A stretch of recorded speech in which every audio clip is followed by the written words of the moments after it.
Okay, that definitely worked. Good, good. Ugh. Sorry about my such a ghetto setup here, but operating on a limited budget. So yeah, just give me 2 minutes, and then we will start here and yeah, take a look at my. Like I said, I have very little. I have no experience with Ninja, and I never played against anyone who played a good Ninja deck. So I'm going a bit blind on this one. So just using basic deck building techniques. So hopefully this will showcase that. And yeah, one of the people who viewed one of my earlier L5R videos is talking about doing his own Scorpion and Ninja decks, and so yeah, I'm gonna show what I've come together by way of Scorpion and Ninja decks, and just talk about basic deck building and that sort of thing.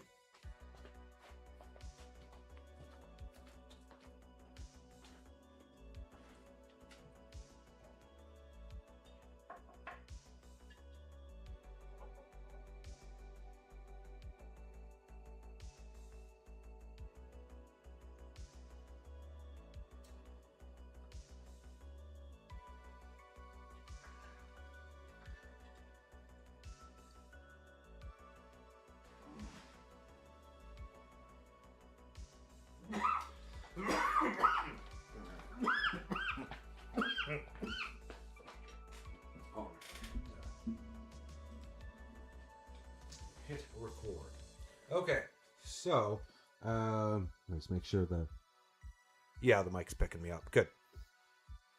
It's such an awkward setup, but do what you gotta. Seems to look okay. Yeah, so obviously we're using the Dark Path of Shadow. So this is the one where your non-personality ninja cards interplay for 2 less gold. You cannot lose honor from opponents' card effects or your ninja cards. And then, of course, battle if the total chi of an army attacking one of your provinces is less than 10. Send all attackers home, bowed. You can do this while the stronghold is bowed and in a battle for which you cannot perform actions. So even if they sneak deadly, you can still do this, sneak deadly ground. But if they sneak crushing attack, you cannot. Oh, right. I forgot to say that crushing attack is also restricted. I forgot that. I gotta put that back in. Yeah, because crushing attack is another, like, just totally genre. Like, it's a game warping card. It's so game warping. Anyways, so my basic. So of course we've got we've got the Fate deck and we've got the Dynasty deck. We'll start with the Dynasty deck, I think. So we'll separate it into personalities and non-personalities, and then explain the idea behind at least the way I've built it. And so right away you'll notice not tons of personalities. And so the big question is, like, what does the deck do? How does it win? So in terms of how it wins, the win con is Bayushi Aramaru. That really is the main win con. He is a 2/3 ninja samurai, and as a limited action, so you can only do it on your turn, you can tap him, bow, to force the discard of a dynasty card from any one province in play. And he also protects Bayushi Kachiko, but I don't think I actually play her. Not in this deck. So really, it's about that first ability. So basically, you can just force your opponent to discard, like, face down or face up cards from his dynasty deck. And so it's kind of like a mill strategy. It's like milling. And then there's an event. Where is it? Right, abandoning the fortunes. So abandoning the fortunes until end of game, any player whose dynasty deck is depleted and cannot refill his or her provinces must destroy one of his or her personalities or holdings in play for each province left empty at the end of that player's turns. So basically all your personalities and gold producing holdings will eventually be destroyed, and then Ninja can just beat you to death and just crack your provinces. So abandoning the fortune plus the Aramoros are kind of that's the big way. That's the way that the deck wins. So then there's gold. So obviously we use House of Contracts, 3 cost, taps to make 2 gold, or you bow it to make 5 gold when paying for an action card. So that's useful because we have action cards in the deck, in the Fate deck, that cost gold. So we'll put the events over here. The deck's event heavy.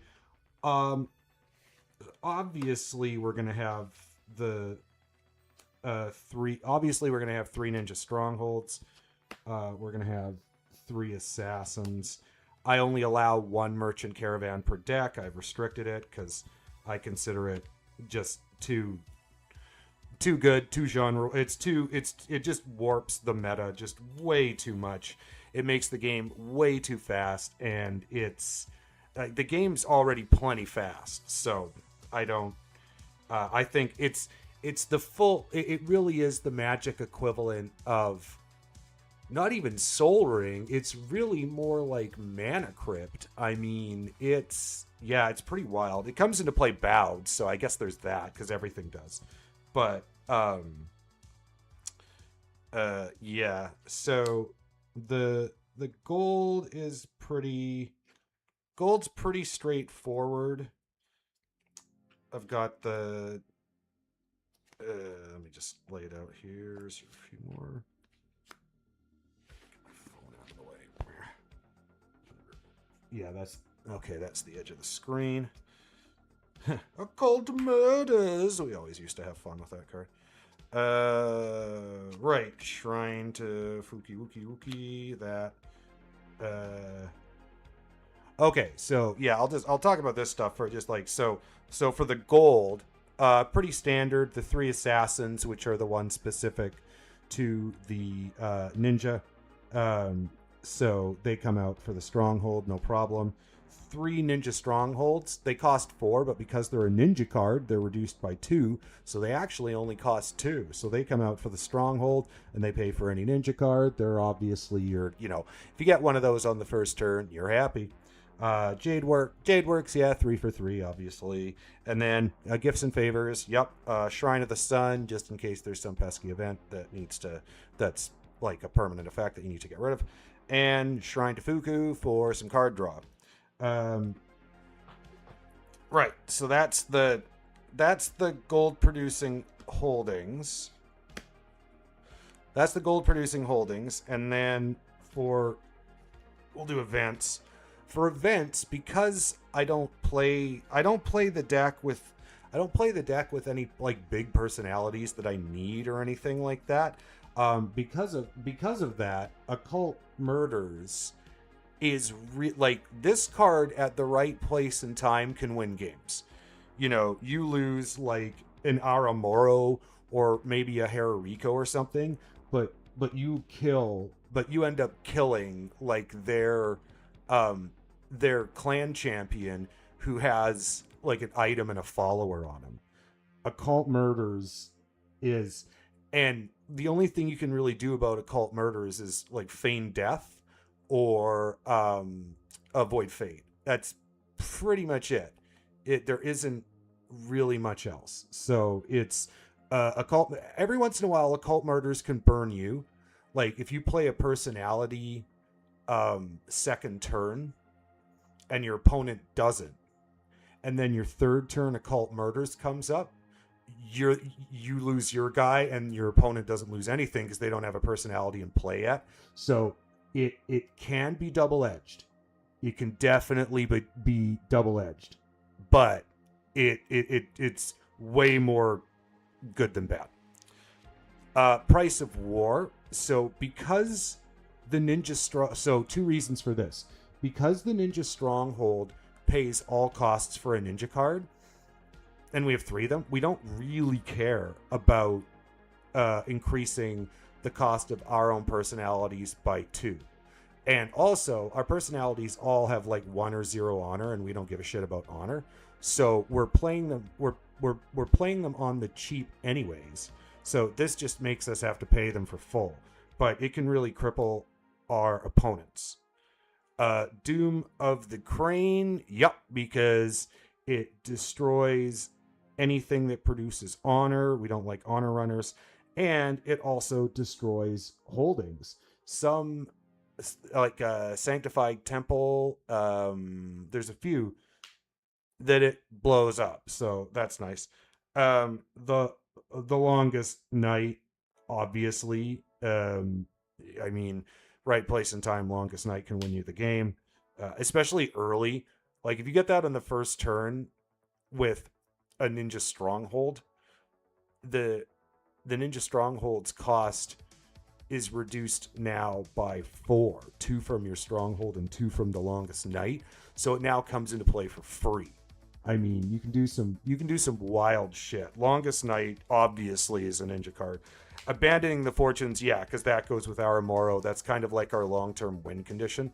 And Peasant Revolt, because we're not playing anything that has 3 or more power. So Peasant Revolt is another one that can single-handedly win the game. It's a common, but it's incredibly powerful.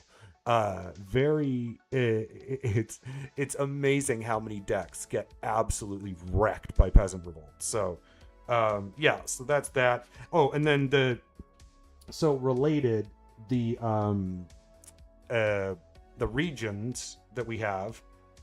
So Firebird Falls, another one. So this increases gold costs for all personalities by their personal honor.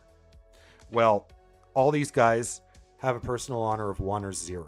So this barely affects me. But honor heavy decks, like getting this first turn against Lion is this first turn against Lion is so crippling. It's nasty. And Ninja's the only deck I could ever think of that would ever play it. But in a Ninja deck, this is obviously strong. Because I like to duel, I'm packing 3 Fortress of the Dragonflies.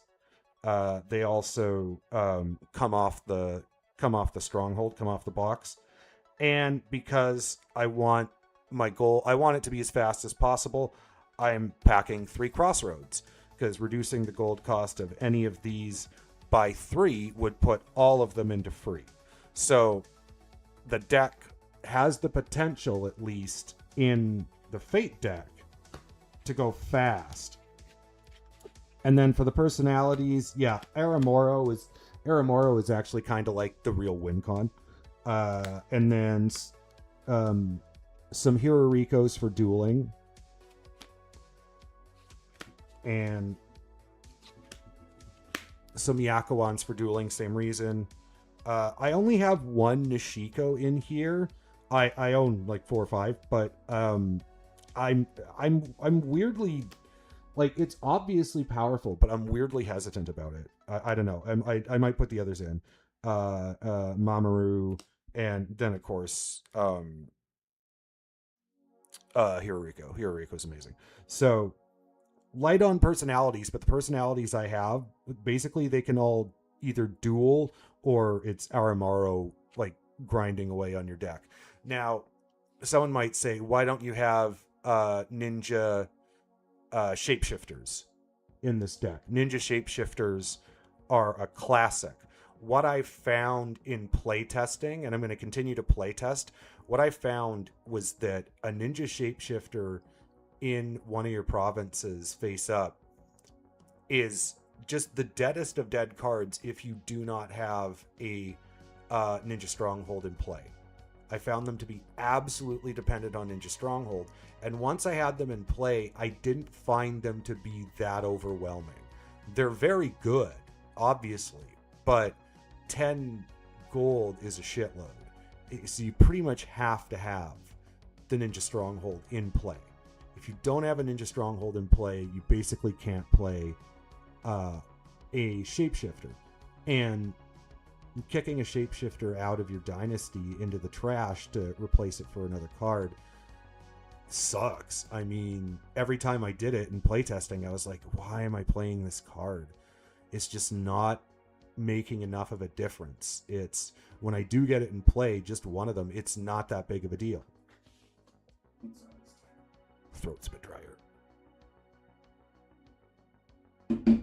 So for now, I've taken out the shapeshifters.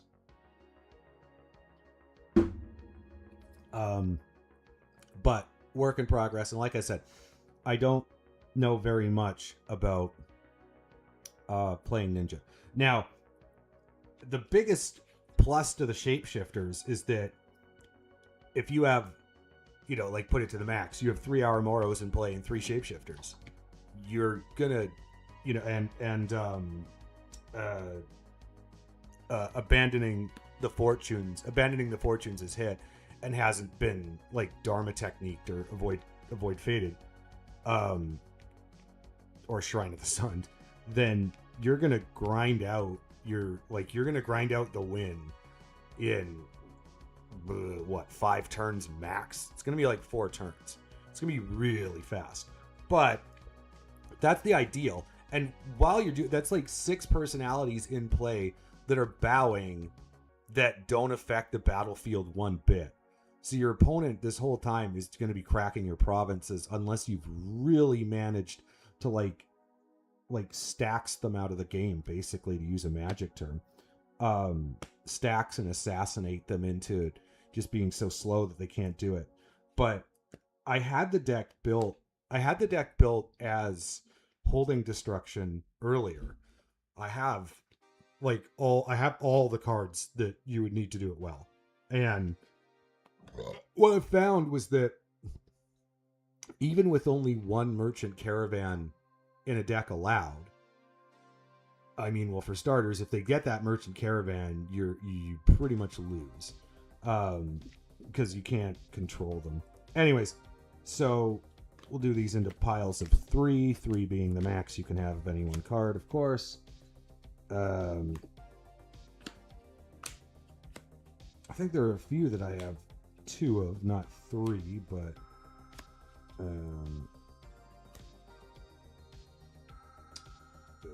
Kidnapper, Dark Energy, Tackies, come one at a time. Ninja Stalkers, right, Final Breath, Contested Holdings, Ring of the Void,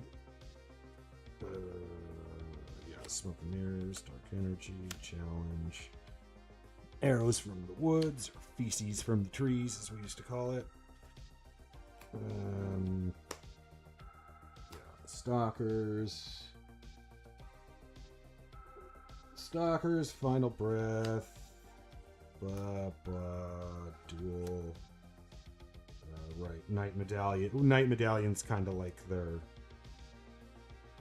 their equivalent of a clan sword. Yeah, Shiryu no Ogu. Yeah, if you manage to get that guy in play, makes every all ninja cards have their cost reduced by 2, which is nice.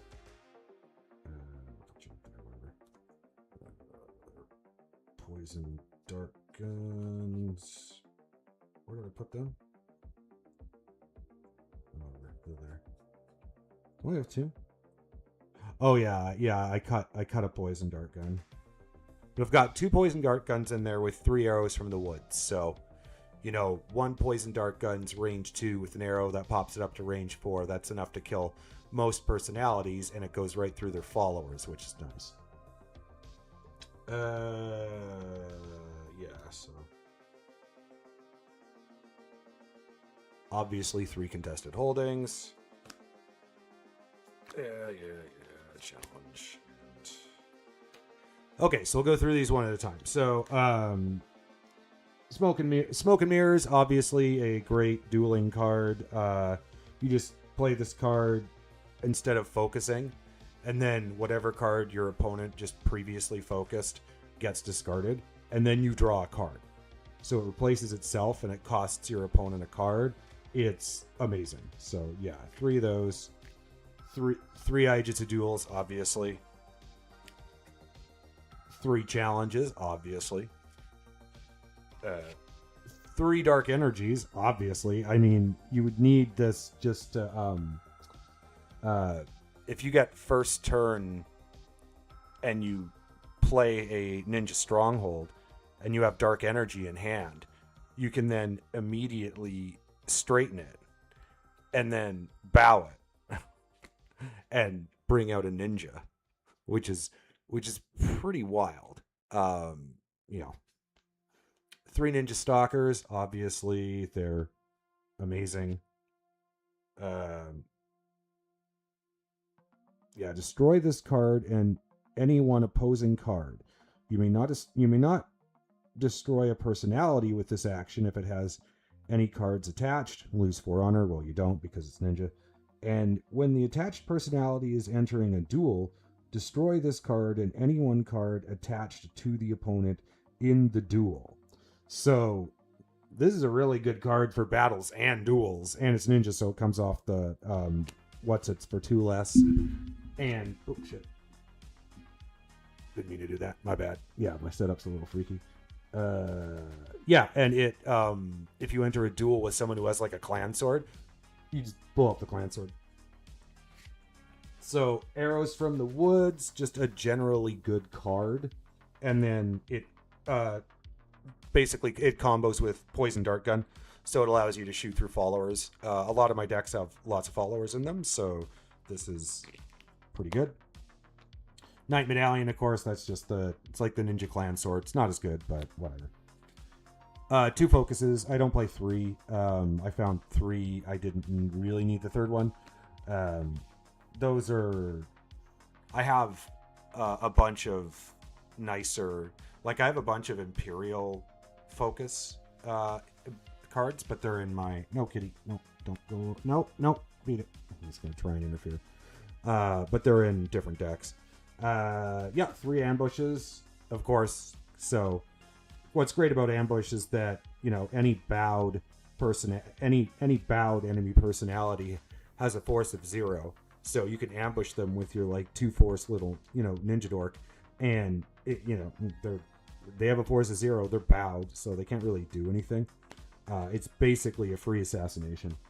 Shiryu, he just attaches to his Scorpion, and he makes all ninja cards cost 2 less. So if you get that early, that's pretty nuts. 3 Ninja Kidnappers, obviously. I mean, it's a ninja card, so even though it costs 8, it actually costs 6 because of the box. And then you have the 3 House of Contracts, which creates 5 gold for an action, so almost pays for the Ninja Kidnapper by itself. Does pay for it if you have Shiryu no Ogo out. Or if the Longest Night is in play, that event that lasts for 2 turns. And yeah, it permanently bows a personality until they pay 10 gold to unbow them. But 10 gold is a lot, particularly if you have other stacks pieces in play, like the Firebird Falls. That's a big one. Or like your if you pull off a contested holding as well, and you noink, you know, something good like a Haruma Dojo, that can set people back. Speaking of, so that's contested holding, of course. So I didn't I removed the other holding destruction. I had what was it? Oh, I had Fist of Asano Woes in here. I had Hiriku's in here. I had the ninja that can have a spell, and what else did I have? I didn't have I did have explosives. Yeah, I had explosives, but what I found was that again, it was too slow. Like against Lion, it was just too slow.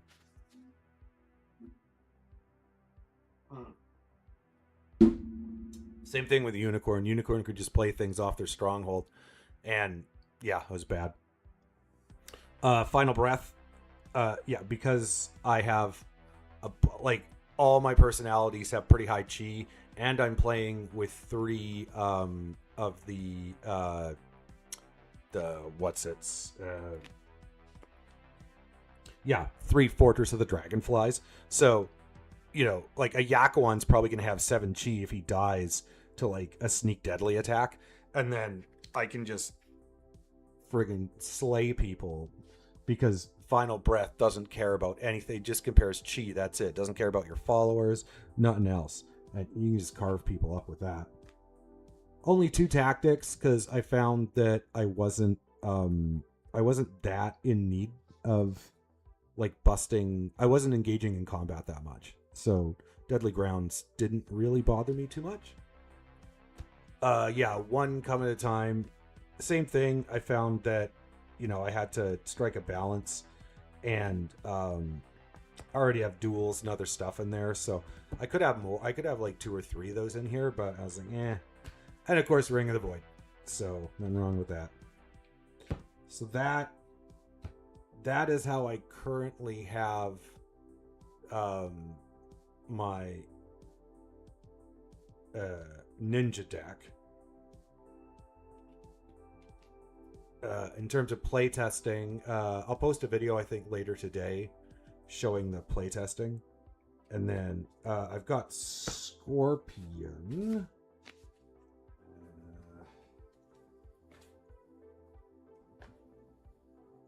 Somewhere.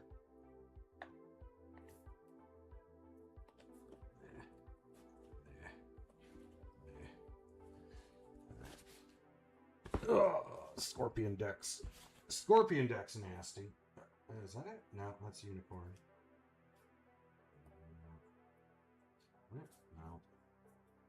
No.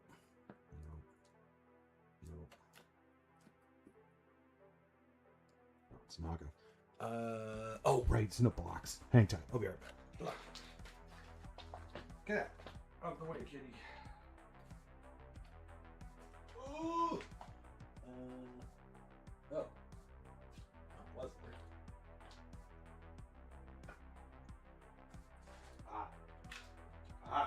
There we go.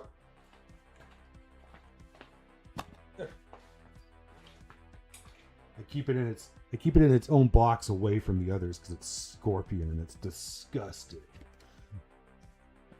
All right, so obviously, Towers of the Yogo. Although I don't build the deck much around its ability. Its ability is very, very strong, and you can build around it and do some amazing, funny things.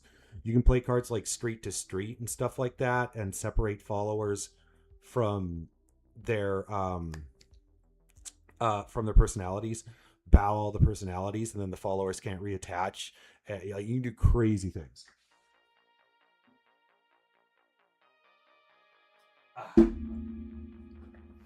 But this is Scorpion that's based around personality destruction. So do the same thing as before. I'll just separate personality from non.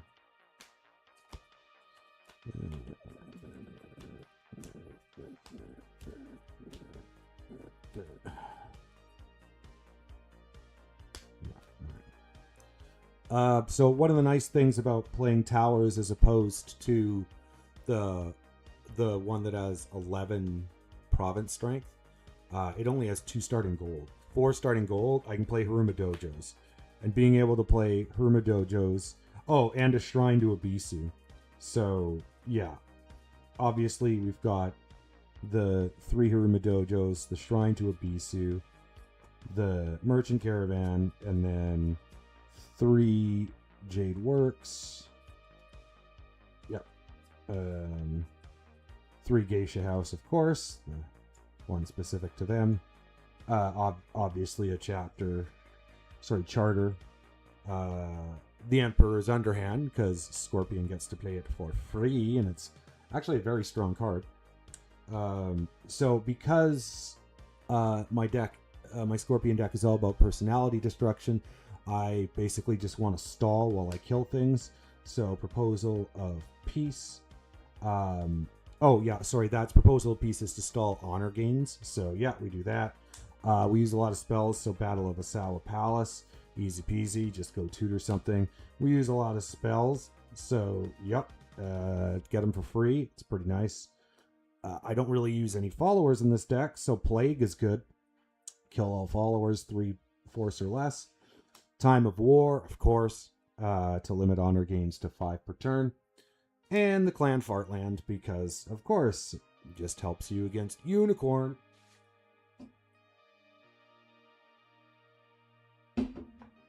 Although I am a cheeseball and my Lion deck has Cavalry as well. I play 3 Matsu Agatokis just to piss off Unicorn, because Unicorn wishes they had a Cavalry unit as good as Matsu Agatoki. Anyways, so back to Scorpion for the personality destruction and honor reduction. So obviously Kokatsu is all about negating that honor gain. He just vows to negate any honor gain of any size, which is pretty awesome. We've got the 3 Yogo Asamis, obviously. The Scorpion Clan Distractor, bow Asami to bow, and your opponent has to bow a unit of their choice. And you just kill enough units, or kill enough personalities, they start not having choices. How many Tangans do I have? I think I've got 2. Yeah, I've only got 2 Tangans, because I found I didn't really need 3. He's there just to jump in the way of the duel. Tajeki, of course, because just as a limited bow to make a player lose 2 honor who has the most honor. Well, it's not going to be me. So yeah, no kitty, don't even. Anyways, 3 Yogo Shidachis. Incidentally, Yogo Shidachi is one of my all-time favorite artworks. I really like the artwork. Also, Shidachi is an incredibly powerful card. There is a lot of fun, crazy things you can do with Yogo Shidachi. You can put Yogo Shidachi in Corrupted Crab with the Crab Clan Onis, and then you can use Shidachi to swap Onis into armies. And Oni being a part of an army is ridiculous, because they're not supposed to, right? It says right on the card, it cannot assign with any non-Shadowlands units. And you're playing it in Corrupted Crab, so yeah. And it has to go alone. But you can use tricks after the fact to bring it into your army. And it's a living clan sword. It's ridiculous. Oh, yeah. 3 Soshi Bantaros, of course, because... Oh, no, 2. 2 Soshi Bantaros, because I just needed more Shigenja, because I've got a lot of spells to cast. 3 Marumos, because Marumo is, like, basically better than Cavalry. He's really good. He can... What's it? He can't have any items except for weapons and armor, so it's like... So, most of the items.